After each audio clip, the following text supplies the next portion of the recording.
Well, Sky News contributor Joe Hildebrand and Director of Headline Advisory Andrew Carswell join me now to discuss.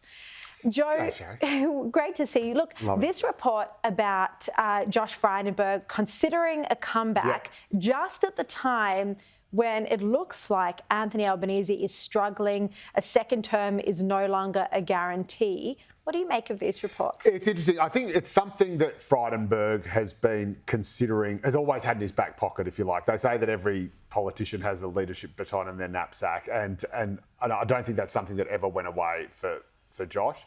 I think, to be honest, the rise of anti-Semitism has had a huge role to play in his thinking. I think that's made him think, all right, this is actually a time for public figures to step up and to fight the good fight and to reshape society. He's, of course, the son of refugees from the Holocaust, so he knows all too well how these things can escalate very quickly. So that has very much moved him, and I know, I've obviously been in contact with him, like I have a lot of other members of the Jewish community, about how worried they are about this rise.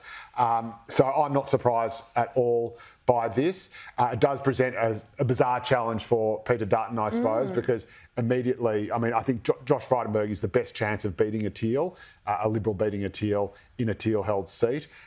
He's also probably a more Teal-friendly leader as well. Peter Dutton has pretty successfully, I think, blown a hole in the side of the Albanese government over the voice and cost of living stuff.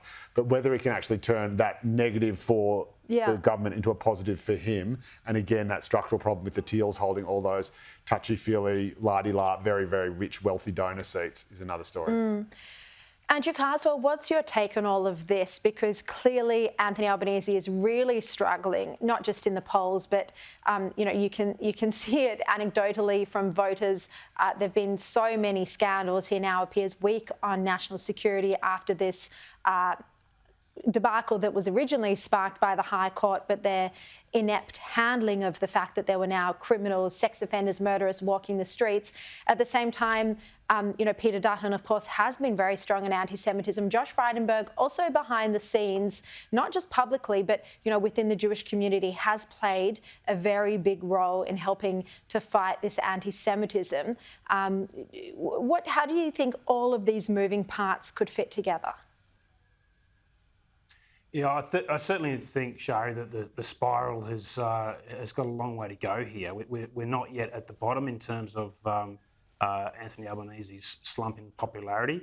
And there's nothing that I've seen in the last 2 or 3 weeks that would give me confidence that they are able to arrest this slide in popularity. In fact, quite the opposite. And the thing that this government has got working against it now is the perception of incompetence. They incompetently managed the Voice campaign. Not necessarily the policy, putting that policy aside, but they were incompetent in the way that they campaigned for the Voice. That's strike number one. The second strike on incompetence is the way that they have handled the immigration saga in the last 2 or 3 weeks. That is a huge incompetence strike against their name. So we're waiting for that third one. And, heading into the Christmas, New Year period, you do not want to put a foot wrong that would confirm in people's mind that you are an incompetent government, or head into next year and start on the wrong foot, because that's going to solidify that belief that this government cannot maintain its position or affect change through policy. So there's some real concerns here on Anthony Albanese's ability to guide Labor through this emerging crisis.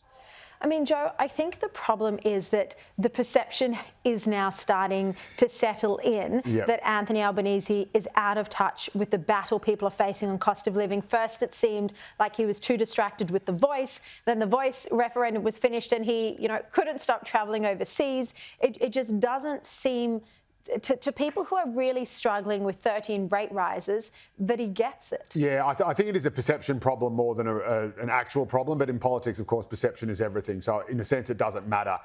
My advice to the government would be to launch a big cost of living relief package before Christmas. You do not want voters... They can't do that with inflation the way it is. Well, there are ways you could do around it. So, if it was a petrol tax relief, for example, there's debate about whether that would actually be inflationary. It'd probably just save people money at the bowser and stop prices stop the price of petrol feeding into the price of everything else. So it could actually be deflationary potentially, or rather, not make inflation rise as much as it otherwise is. I think the government has been saved or aided very much by the fact that it looks like we have seen the last of the rate rises in November. There won't be one in December. Indeed, there probably won't be one tomorrow, we hope. And there probably won't be any more. That seems to be what most people are saying. So that has given the government some breathing room. And I think if the government tackles cost of living and is seen to be tackling cost of living, which I think it must do with something like petrol tax relief or something similar, maybe an accord with supermarkets to get them to bring prices down. If it does that, then I think a lot of its other problems and perceived incompetencies will melt away. They won't seem as bad if you get the cost of living stuff right. Well, you mentioned supermarkets. Andrew, the Senate is announcing that it will be investigating supermarkets, looking at how to get prices down. I mean, this is one clear area. Every family does a weekly grocery shop, particularly school lunches. And, you don't need to be a mathematician and look at the official figures to know that the cost of the most basic things, butter, cheese, eggs, has just exploded. Yeah, it's certainly starting to hurt, and it's particularly as we head into Christmas. I think people are scaling down Christmas as much as possible this year, and scaling down holiday activities as well heading into the new year. So the bite is really there. I'm generally all for Senate inquiries that look at potential competitive behaviours between companies and whether there's any cartel-like behaviours. I'm all for that generally, as long as this doesn't become a show trial where senators grandstand and get the baseball bat out on companies. Isn't that all they ever do, Kazi? That's all they ever do. It is entirely frustrating. It's the perception. It's the perception that they're taking the baseball bat to the big end of town, and it doesn't really affect any change. So we do need the spotlight on this area, but as long as it's for the right reasons and the right outcomes. And can I just say, there's actually an opportunity for the supermarkets to sit down with government and with unions and to actually say, all right, what can we do to put pressure on prices? Comes down to their profits, though. No, but you could easily have an accord, because companies are really worried about their brands at the moment as well. We've seen what happened with Optus, seen what happened with Qantas.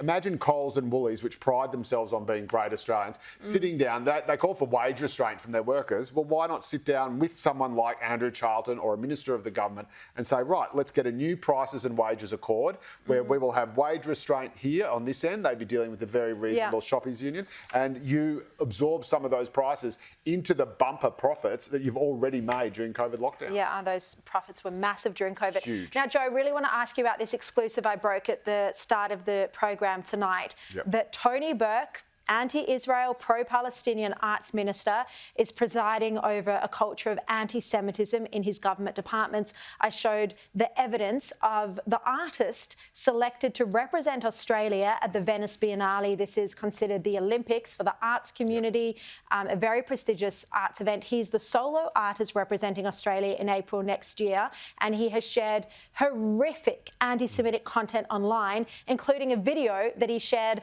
on October 8, the day after the terror attacks, which celebrated those terror attacks, called the terrorists freedom fighters. It's absolutely absurd, and I think part of the problem is that anti-Israel sentiment is so baked into the cultural left and indeed the arts community, which is often the same thing, that people don't even realise the giant red line that they're crossing as they're crossing it. And this might not necessarily extend to their own views. It looks like this artist has some pretty extreme views that are absolutely abhorrent, but it also extends to the sort of people who think, well, okay, this is all right, this is just freedom of expression, or this is okay because, I mean, since when did the celebration of rape and murder represent freedom of expression? Never. I really don't know. And yeah, the posts that you showed, I was unaware of them. I would hope for the government's sake that it was unaware of them and that will act very, very strongly and decisively. No, but that's the thing. It's horrific because I put questions to Tony Burke today, and instead of coming back and saying we're going to review whether this person still represents Australia,